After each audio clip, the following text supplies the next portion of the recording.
Let me ask you a riddle.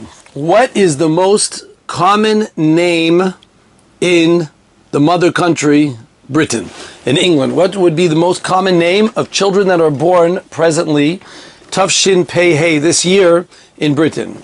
Well, after a long survey and study, and in England, as we all know, their studies are quite accurate. They do it extremely meticulous. You'll never guess what the main name is. Now, don't forget, England is one of the prime European countries. It was once upon a time known, the reason why it's called the mother country is it owned 54 other countries around the world. It was the Baalim. It was in charge of 54 other countries around the world. I always say that's why it's called the mother country, because what's a mother do?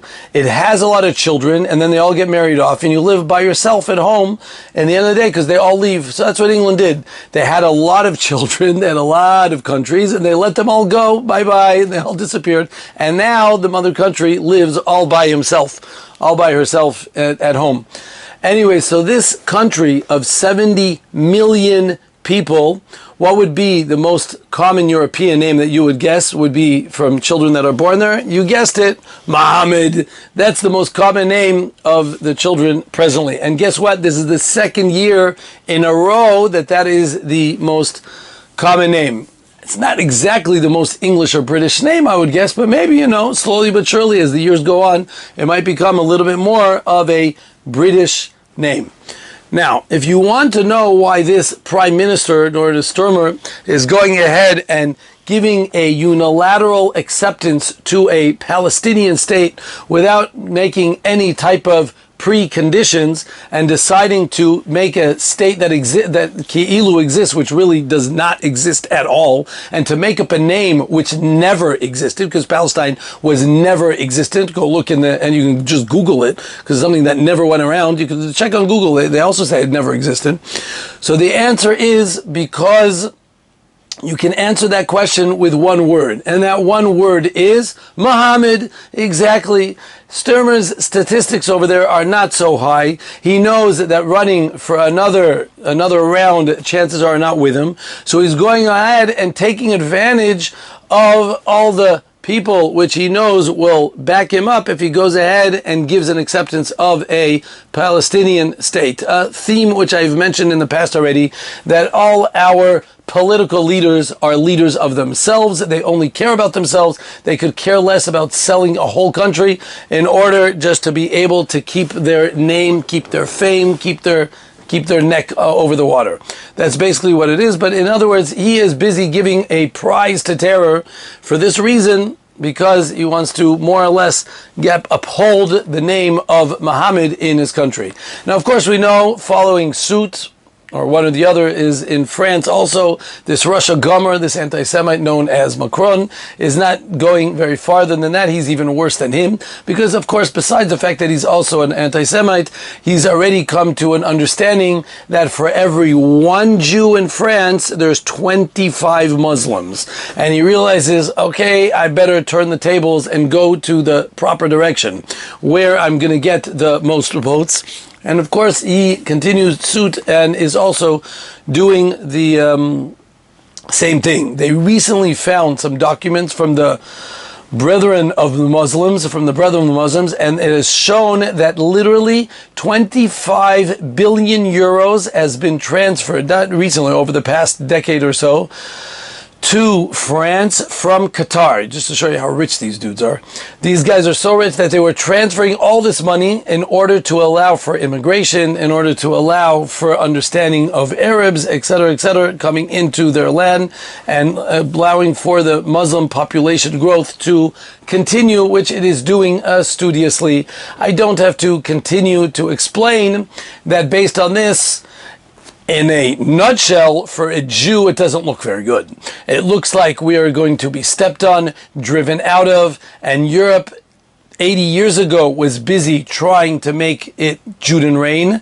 It did not succeed, but now there is a second process of Judean rain happening. If it's not through gas chambers, then it's through Muslims. That seems to be what is slowly but surely occurring. Now, is this a positive thing to see? Doesn't it make us feel a little bit depressed sometimes when we feel that we're always the small? Wouldn't you think that maybe it puts us a little out of place? Why is it that HaKadosh Baruch Hu made it that the Arabs are just so abundant when we were born the same time period as the Arabs, and HaKadosh Baruch Hu promised them that they're going to be so many? It's incredible, the Nevuah of the Torah that says how the Arabs will be, the Ishmaelim will have a lot, that he will have a tremendous amount, and by us we will always be the Ma'at Mi Beina Amim. And it all came true. But why is it? Why do we have to feel this way, that we're always second-class citizens? Why do we always have to be the people that are always sitting and being and the miut shebemiut? Well, let me tell you a yesod based on our parsha, and that is that we know in Parshas Re'eh, it's also in Parshas Shmini, that we are given the simanim of what makes an animal kosher or not kosher. Now, Rav Chanan Wasserman has a chakira, whether the simanim are a siman or a siba. In other words, is the reason why the simanim are there to show us which animals are kosher or not, but they have no intrinsic value, meaning all it is just a means in order to be able to figure out which animals are kosher or not? Or are the simanim actually sibot? They're actually the reasons why they're kosher. It seems to be a machloket which he presents over there, and it's not our place to discuss it over here. The Rav Chanan is in Chulin in Siman Chav Zayin, if anyone wants to look it up in Kovetz Shorim. But on the tzad that it is it's a siba, meaning the ideas of what makes an animal kosher is a reason that makes it kosher. So there's an incredible idea that's brought out in the Ramban over here in Yud Aleph Yud Gimel in the Parshas in Parshas Shmini and or Chaim HaKadosh the Rashbam, and that is that the reason why an animal regurgitates its food, is because it needs to eat extremely quickly, because he is prey and he always knows that the predator is out to look for him.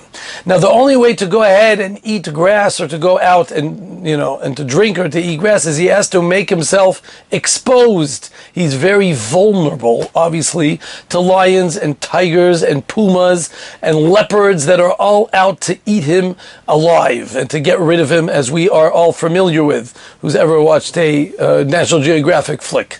So, Al Kopadim, if that's true, then we know that he has to eat extremely quickly.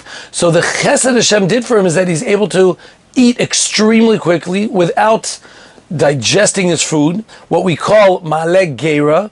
It goes, and then he finds himself a nice cute corner in some cave, hides out, regurgitates his food. Sounds already a little bit scary.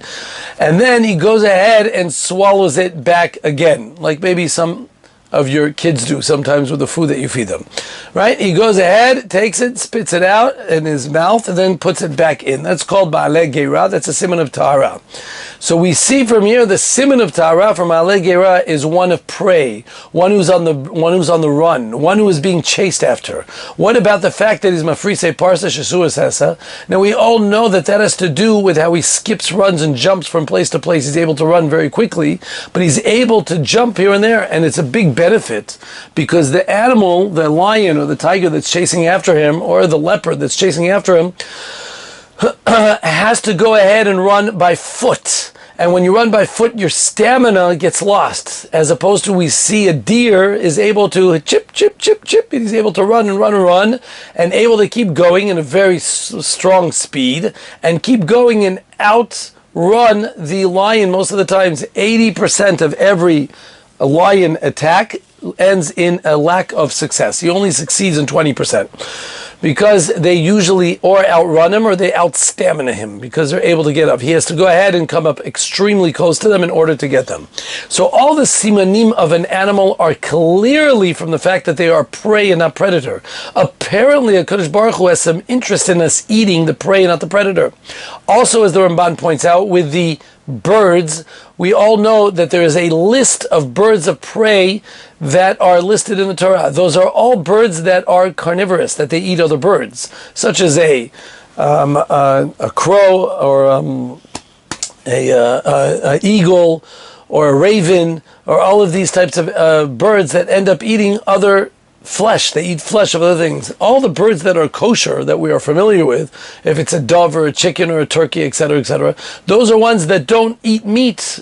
And therefore, that is the reason, similar to the animal, that they are the kosher ones, that they are the ones that are kosher. From all this we learn the yisod that HaKadosh Baruch Hu is mevakesh et anirdaf. HaKadosh Baruch Hu loves the one and cares about the one, yes, that's the small, the one that's being chased, the one that's being chased and not the chaser. He has a certain affinity for them, and that's the reason why Klal Yisrael, atema me'at mikol ha'amim, yes, we end up always being the small ones amongst the nations. We end up being the ones, if I could say, who are more abused, who are maltreated, who don't seem to make it up on top. Anything we have doesn't seem to, we're successful in everything that we do, obviously, but everything we do, we're always ridiculed. Anti-Semitism is always on the brink. We move to a country, we think we're going to start a Medina in Israel and it's going to take care of all the anti-Semitism. It only doubled it. It used to be that when we lived in a country, that country hated our guts. Germany hated our guts. Or when we lived in Poland, Polish hated our guts. America didn't think too much about us at the time. But now, or England or one of these places. But now that we made our own country, the whole world hates our guts. Everybody hates us. That's what happened. We only tripled the events of what occurs as a result of them. We suddenly became the nirdaf. But you know what? It seems like that's what HaKadosh Baruch Hu loves, because you are what you eat. And He wanted us to eat these types of animals that are the prey and not the predator, the ones who are being chased and not the chaser, because HaKadosh Baruch Hu has a strong interest in ones who are memayit themselves. Who did HaKadosh Baruch Hu choose to be the mountain? Of course, we know Har Sinai, as your kids tell you when they come back from Gan, was the smallest of all the mountains. He was the one that was beneath that. Have you looked at Eretz Yisrael on a map? You can't even fit the word Israel on the map. It doesn't even fit in the map. It's too small. It's a tiny little country that barely can make it onto the map. And it seems to be that HaKadosh Baruch Hu cares about things that are smaller, the things that are less. Of course, Moshe Rabbeinu, the greatest of all men, and of course the Pasuk tells us that he was the Anov Mikol Adam. He was the humblest and smallest of all people, also Kebiyochel. He made himself the smallest of all people. V'nachnuma, we are nothing. And that is the incredible factor that HaKadosh Baruch Hu, yes, He loves us, but part of loving us has to do that, yes, we are the nirdafim. HaKadosh Baruch Hu has pity on us, if you will, but it's a lot more than that. Because when a person is chased, he suddenly realizes that it takes away from his gaiva. He suddenly realizes that I'm not in charge. He realizes that the only place to turn is HaKadosh Baruch Hu. He knows how to put limitations on himself, because he realizes that I'm not in control. A person who is small and a little bit on the downside suddenly appreciates everything that he gets. Everything that he has, he knows how to say thank you, because not everything is megiali. I don't deserve everything that happens. Such a person reaches a stage of v'nachnuma, as the Talmud Dvorah writes, v'nachnuma shemimenu mesig kol ha'ma'alot v'himidet keter. The highest of all the sfirot of keter is v'nachnuma. To make a keter was the highest of the highest, because that is the one who humbles himself to nothing, to completely makes himself a vessel to receive everything from HaKadosh Baruch Hu. Now, I'm not talking about having self-esteem problems. I'm not talking about to start ruining your self-confidence. That wasn't the idea. The idea is to realize that everything I do have, all my talents, all my beauties, all my fantastic capabilities are all God-given. They are there to be appreciated and not to over-appreciate, and not to go ahead and take for granted everything I have. When you do that, you live a happy, content, satisfied, and unbelievable life. You live in ecstasy. You live in a place where everything I have, I'm so grateful for. You don't have to even read so many pieces from Rav Victor Miller in order to start appreciating everything that HaKadosh Baruch Hu does you. Because the miyut is the one that really appreciates the top. I'll end with, if the Rambam didn't write it, I wouldn't have even quoted it. The Rambam writes this in Pirkei Avot, Daled Daled. Look it up. Pirkei Avot, Perek Daled, Mishnah Daled, on the pasuk, on the Mishnah, Me'od Me'od Have Shfal Ruach. You should make yourself a humble person. Says the Rambam, when he speaks about this idea, Maisa B'chosid Echad, he brings a Maisa from a chassid that was sitting on a boat with a bunch of goyim. And because they weren't treating him properly, he was sitting in a corner. He didn't have his own room, but he was sitting amongst all the packages, amongst all the luggage, somewhere on the boat. And where he was ignored over there in the corner. He was a very important kosher person. He said until he noticed that one of the sailors started approaching him and had to relieve himself. Again, I'm quoting the Rambam word for word. And he relieved himself on the Chassid Echad. He went ahead and actually relieved himself on the Chassid Echad. He turned around and walked away after doing it. He urinated on top of him. These are the words, word for word, from the Rambam. This person said, this tzaddik said, Chai Hashem, he made an oath to HaKadosh Baruch Hu. Loi ka'ava nafshi l'maaseu klal. It didn't bother me a bit. V'lo yitarer mimeni, and it didn't bring in any type of revenge, koach, upsetness at all. Samachti simcha gdoila. I had a tremendous simcha from the whole event. She'igati l'matzav, that I can get to such a stage that I will not be yichav, I will not get pain from some shegets like this. That someone who's so lowly and doesn't disperse, just like you don't get upset when a little child kind of speaks up to you, you just kind of step on top of him. It doesn't make some event on you. So I realize this goy is such a lowly grubba gornished. He has nothing to do with him. It did not affect me, accuse him, because that's how strong his self-esteem was. A person who's in this real stage of a nachnuma, that we are mute mikol amim. Yes, we are chased by anti-Semitism. Yes, the world doesn't love us. The world doesn't want us to. They want us in the ocean, from sea to sea, from the river to the sea. They don't want us here. But it doesn't matter, because we are strong. We have the power of Moshe Rabbeinu, the Benachnuma, our bittul to HaKadosh Baruch Hu, the fact that we are vessels, kalim to HaKadosh Baruch Hu, makes us everything. We are here from the right until the left. Shabbat Shalom.